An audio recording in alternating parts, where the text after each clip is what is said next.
vocês têm a condição de sensibilizar o governo para reabrir o diálogo com a comunidade, né, tendo em vista as questões que foram aqui colocadas por todos, né, e que mostram a impropriedade dessa ação do governo que se refere à comunidade do florestal.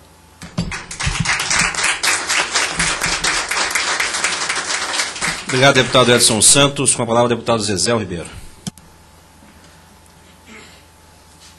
Bom dia, ou boa tarde. Bom estar aqui a gente fazendo esse debate, que a gente consiga encaminhar uma solução que seja definitiva para essa população que está residindo nessa área e que ela possa continuar residindo nessa área. Eu acho que lutamos muito no Brasil para que a função social da propriedade prevaleça e que o direito à moradia seja assegurado. E a gente vê pelas exposições aqui feitas, a companheira Laura Olivieri se referiu que, quer dizer, precede inclusive a própria existência do jardim botânico dessa coisa, e do horto, a ocupação da área como local de moradia. Então, quer dizer, é um absurdo você chegar e tentar caracterizar isso como área de ocupação e trabalhar na remoção desse processo. Eu era estudante de arquitetura na década de 70, início da década de 70, e ouvi uma vez um urbanista grego visitando o Brasil dizer assim: me mostraram soluções que são problemas e me mostraram problemas que são soluções. E se referindo, doxiais, e se referindo especificamente à questão do Rio de Janeiro, as cidades de Deus e a ocupação das áreas que fazem a pluralidade da cidade.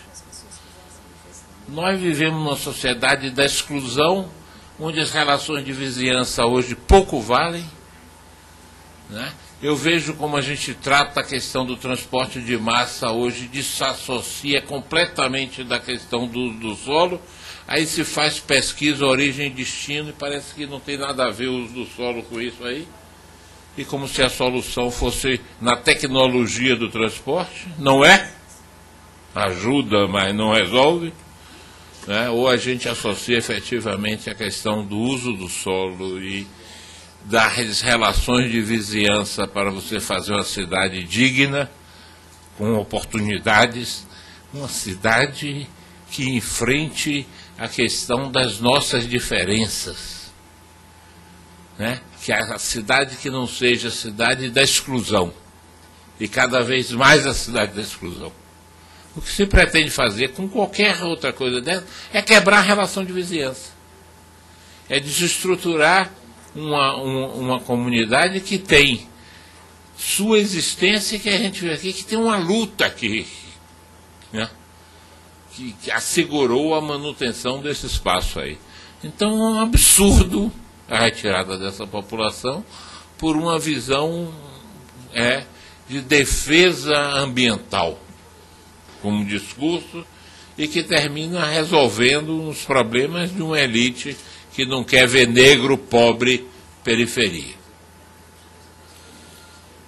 Infelizmente, o quadro real no Brasil é esse, ainda. Os valores que se mantêm são desta monta. E por mais que a gente tenha que lutar pela preservação ambiental, por mais que a gente tenha que lutar por essa diversidade que nós temos ambiental, geográfica, geológica, né, do Brasil, nós temos uma diversidade social que se superpõe a essa questão, né? O meio ambiente é o meio do homem. E a gente tem que ter políticas públicas que assegurem essa questão. Eu estou agora com a responsabilidade de discussão do Estatuto das Metrópoles. Sou relator dessa. E a gente vê ainda muito essa visão prevalecer em todos os âmbitos que a gente vê. E uma omissão histórica do Estado, inclusive na preservação de determinadas situações que a gente, quando vê, chega a uma situação de impedimento de uma condição efetiva de pluralidade do espaço urbano. A restauração da relação de vizinhança, a garantia da moradia como um direito fundamental, o direito à cidade, e aí a cidade na sua diversidade, na sua pluralidade, são fundamentais nesse sentido. Então, fazer a remoção de uma população que tem essa vivência, para mim, é a antítese de tudo que a gente vem discutindo. Eu tomei conhecimento desse processo, eu estava fora do Brasil.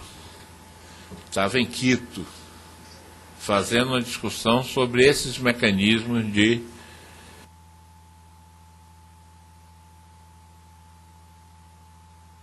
e políticas públicas em relação ao direito à moradia, ao direito à cidade.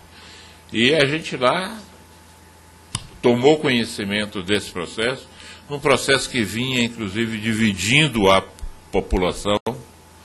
Assim que cheguei, fui procurado pelo companheiro Edson, preocupadíssimo com isso, como parte envolvida aí, que começou a aparecer uma manipulação feita como se a família dele fosse beneficiada do processo desse, numa postura muito ruim, né? Manipulada desse processo, e a gente sabe qual é a história de Edson, qual é a sua vivência e a sua participação, e aí nos propusemos, junto com meu companheiro Paulo Ferreira, a realizar essa audiência. Quer dizer, que é uma audiência que não está em discussão apenas a questão do Horto, do Jardim Botânico ou do Rio de Janeiro, mas que está em discussão uma questão que é fundamental, como foi colocado aqui pela companheira Ruth, da questão do direito à moradia no Brasil e da importância que isso tem. A gente precisa ter um significado de não colocar que aqueles que hoje estão defendendo a remoção é tudo igual e que há uma visão única a respeito dessa questão. Eu quero entender que há uma distorção de entendimentos, né?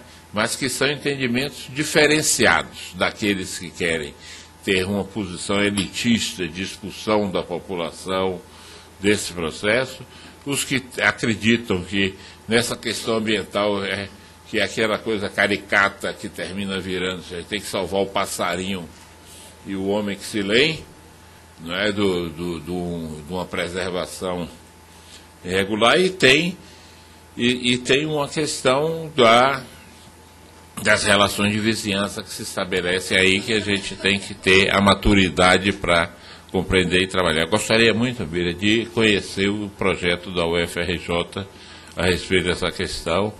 Ele foi referido aqui muitas vezes, você fez uma visão geral a respeito dele, mas eu acho que ele pode ser uma base concreta e uma bandeira efetiva que a gente assuma no processo de garantir a população nessa área.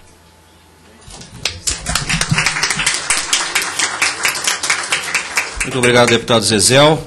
Procederemos da seguinte forma, agora com a palavra o deputado Eurico Júnior. Peço que permaneçam aqui na mesa por enquanto, os painelistas, e após o pronunciamento dos deputados, aquelas outras pessoas que quiserem fazer uso da palavra, levantem a mão que a Iracema fará. Não, os painelistas voltarão. Tá? Todos aqueles que fizeram uso da palavra, todos os 7,